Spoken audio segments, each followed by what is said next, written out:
le hago una pregunta sincera. ¿Alguna vez les pasó a ustedes que si le hicieron una pregunta a Dios, Señor, ¿dónde estás o por qué estás haciendo todas estas cosas? Cuestionarnos muchas cosas no es pecado. No es pecado tener incertidumbre. No es pecado decirle, Señor, no entiendo lo que está pasando. Porque si hay una cosa maravillosa es saber de que Dios sabe nuestra humanidad. Él nos entiende. Porque además de ser Dios, Él fue 100% hombre. Así que Él sintió lo que nosotros sentimos.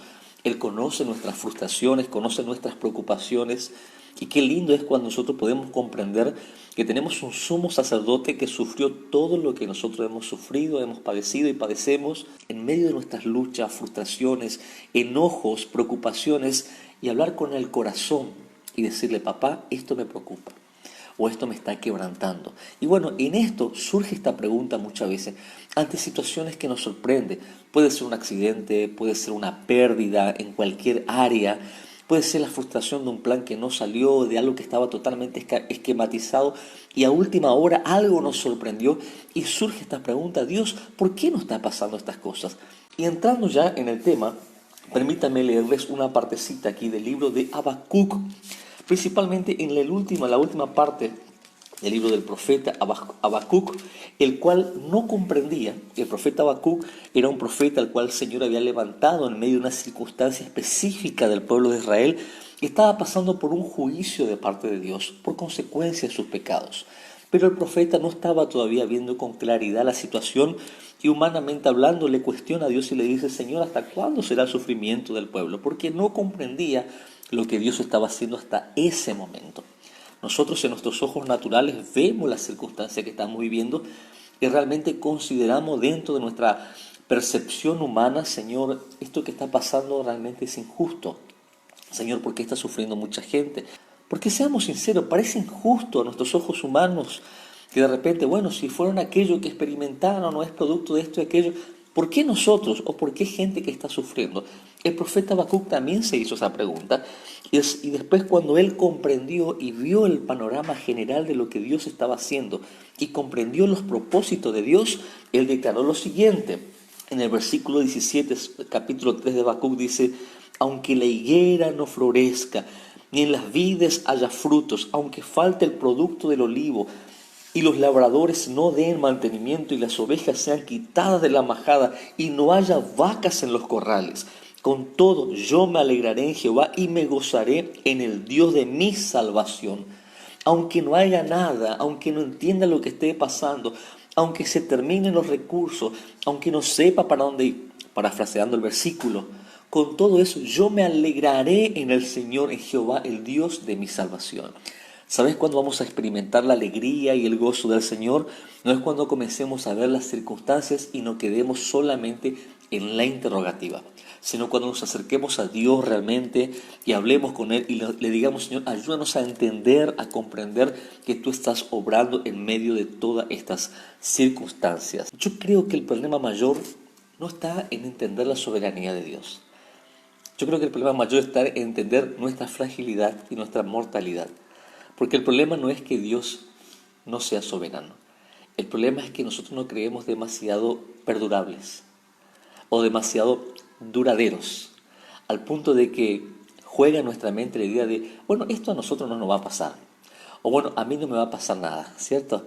Hasta que de repente el que se enferma es un familiar o el que muere es un conocido nuestro. Y ahí recién es como que, sí, había sido verdad lo del coronavirus, ¿cierto? Bueno, esta circunstancia nos lleva a ver a nosotros cuán frágiles somos. Por lo cual, no solamente por el coronavirus, sino que nuestra realidad constante tiene que ser una dependencia diaria del será lo que Dios quiera, o será si Dios quiere. Esta idea más o menos la plasmó Santiago cuando nos decía en el capítulo 4, versículo 3 al 15, por ejemplo, ahora escuchen esto, ustedes que dicen, hoy y mañana iremos a tal ciudad o a tal lugar, pasaremos allí un año, haremos negocio, venderemos, ganaremos dinero, y eso que ni siquiera saben lo que sucederá mañana. ¿Qué es la vida? Ustedes son como neblinas que aparecen un momento y luego se desvanecen. Más bien deberíamos decir, si el Señor quiere, haremos esto o haremos aquello. ¿Saben cuál es lo dulce y maravilloso de la situación que estamos viviendo ahora? que nuestra vida, que nos muestra que nuestra vida está en la mano de Dios. Es por eso que nosotros cuando hablamos de un mañana, la frase que tiene que predominar es: si Dios quiere, haremos esto o haremos aquello. Bueno, si Dios realmente tiene todo en sus manos, si Dios realmente es aquel que controla todas las cosas y las cosas pasan según el designio de su voluntad, como lo dice Efesios capítulo 1, versículo 11. O bien, si Dios es aquel que tiene el poder para detener ahora mismo la situación, ¿por qué no lo está haciendo? Es porque hay un propósito. Una de las razones principales por las cuales estamos pasando esta circunstancia difícil es por el juicio de Dios sobre las naciones a causa del pecado. Y este punto, que es el primer punto, nosotros no podemos pasarlo por alto, porque realmente mucho de lo que estamos viviendo hace parte de la desobediencia y de que el mundo ha dejado de lado a Dios. ¿Dónde comenzó esta crisis? ¿Dónde comenzó este problema? También lo habíamos hablado alguna vez. Cuando vamos al Génesis capítulo 3, vamos al Génesis capítulo 1, cuando dice que Dios creó todas las cosas. Él es el creador. Y del momento cero, sobre cada cosa que Él iba creando, había una frase que acompañaba a cada momento y cada circunstancia. Y todo lo que Dios hacía era bueno. Todo lo que Dios creó es bueno. Dios no nos creó para que suframos en la manera que estábamos sufriendo. La idea original no era padecer lo que estamos padeciendo, ni siquiera la muerte estaba prácticamente ideada en los planes del ser humano. Nosotros nacimos para disfrutar de la creación de Dios. Ahora, Dios no hizo la creación por causa de nosotros. Nosotros somos la causa de la creación. Dios nos creó por causa de eso. Pero eso nos lleva a comprender de que había un antes de estas dificultades. Sí, y era la paz natural que vivíamos con Dios hasta que el pecado entró en el mundo por causa de la desobediencia. Romanos capítulo 5, verso 12 dice: por medio de un solo hombre el pecado entró en el mundo, y por medio del pecado entró la muerte. Fue así como la muerte pasó a toda la humanidad, por cuantos todos pecaron. Dios lo había creado todo perfecto. La idea no era que entre la muerte ni las enfermedades. Pero lamentablemente esto que estamos viviendo es la desembocadura de algo que ya había comenzado. Ahora, ¿qué pasa con nosotros, sus hijos? Pero déjame compartirte 2 segunditos lo que dice Primera de Pedro, capítulo 1, donde justamente anoche compartíamos acerca de nosotros, los hijos de Dios, y del sufrimiento que pasamos también por consecuencia de esto. Porque de alguna manera u otra existe en el aire la idea de: ¿y nosotros no estamos sufriendo? ¿O por qué sufrimos nosotros los que confiamos en el Señor? Ahora, existe una idea más peligrosa que esa. Si nosotros somos hijos de Dios, no tenemos que sufrir. Y de alguna manera existe ese pensamiento dentro del ambiente religioso. Es una doctrina que no es bíblica por ningún lado. Y usamos frases como, por ejemplo, pare de sufrir. Y no es bíblico por ningún lado, porque la Biblia dice que en el mundo tendremos aflicciones. Las dolencias del mundo, los problemas del mundo también nos afectan a los creyentes. Los cristianos también pasamos dificultades, persecuciones, pasamos escasez, pasamos momentos difíciles, pasamos muerte, pasamos enfermedades. El ser cristiano no nos hace exentos de todo tipo de sufrimiento que pueda tener cualquier persona normal. ¿Por qué? Porque Dios nunca prometió que sería fácil y que para nosotros sería mejor, nunca lo prometió. Eso quiere decir que hasta yo puedo morir de coronavirus, o cualquiera que me esté escuchando del otro lado. Algunos dicen: no, pero mi casa está cubierta con la sangre del Cordero, y la sangre del Cordero nos libra de la muerte espiritual, pero aquí en la tierra padecemos. Es por eso que mi consejo primario para usted que es cristiano: no tiente a Dios pensando que por ser creyente usted va a salir por la vida como sin nada, sin protección, porque Dios tiene la obligación de guardarle. Y no es así. Nosotros somos llamados también a vivir un culto racional, a caminar dentro de la razón. Y la fe no es un concepto irracional. La fe tiene una razón. La razón es Cristo. Son sus mandamientos y sus preceptos. Mi fe no es un castillo construido en el aire. Tiene un cimiento sólido, y ese es Cristo. Es por eso que si yo, por ejemplo, en este tiempo no tomo las precauciones necesarias de cuidado, y no procuro de la mejor manera posible someterme a las autoridades, por más pastor que sea, me voy a contagiar y voy a morir. Si es que no tomo yo las medidas necesarias. La frase que usa Pedro es: diversas pruebas. Entonces, como cristianos estamos sujetos también a pasar diversas pruebas. Aunque el mundo entero está pasando por el juicio de Dios, también nosotros los cristianos padecemos en estas circunstancias y somos afligidos porque en este mundo tendremos aflicciones. ¿Y por qué tenemos aflicciones en este mundo? Porque no es nuestra casa, por lo cual no tenemos por qué amoldarnos. Llegará el día en el cual ya no pasaremos estas circunstancias y nos gozaremos en el Señor eternamente.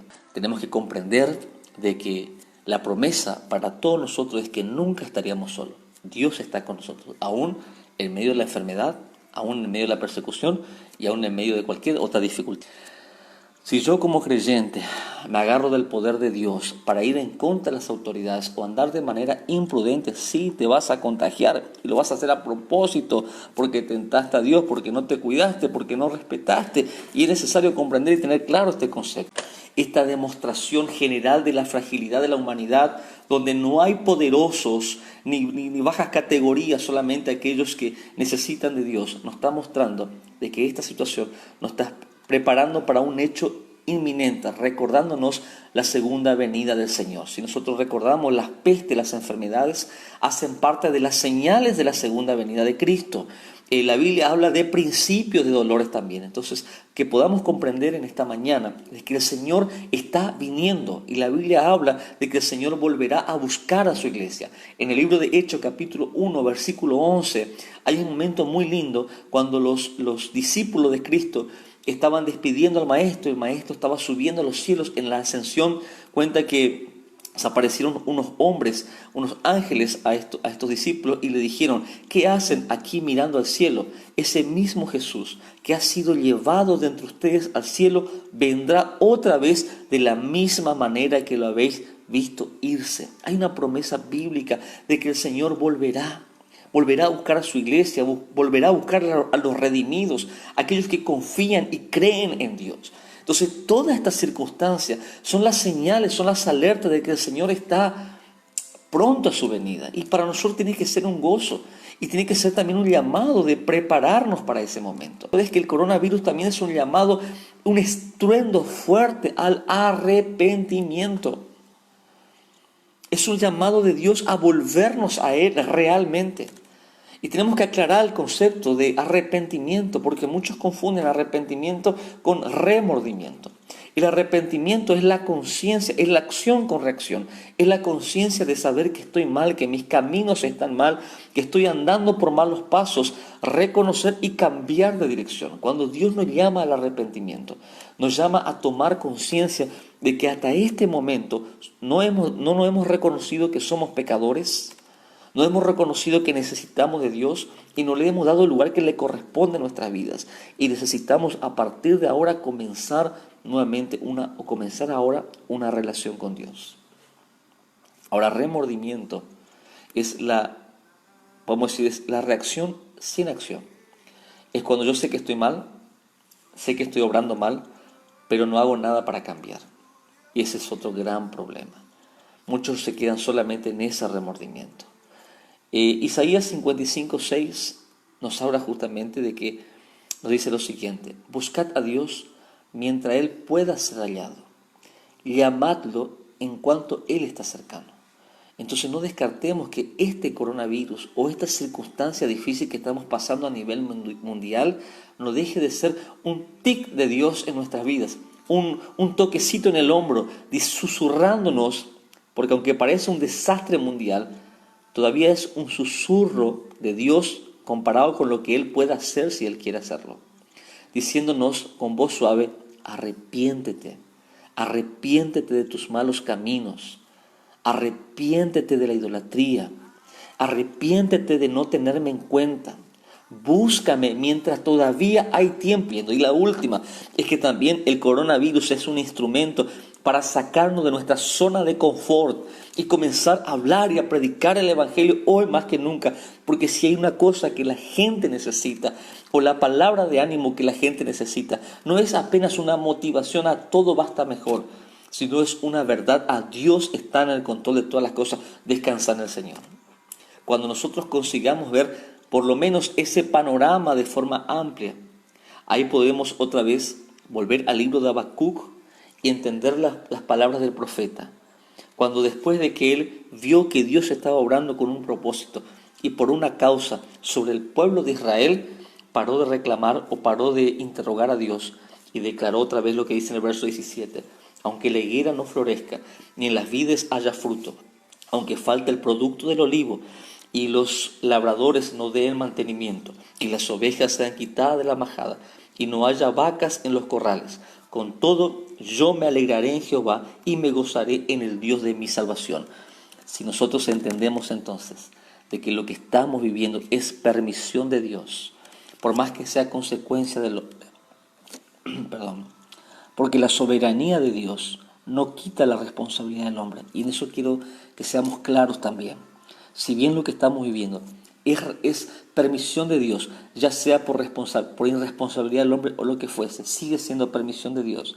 Él tiene el poder para quitarlo y lo va a hacer cuando Él crea conveniente. Entonces descansemos en que todo lo que estamos viviendo tiene un propósito maravilloso. Amén. Y cuando Dios comienza a cambiar ese microchip en nuestras vidas, podemos vivir en paz aún en medio de cualquier circunstancia.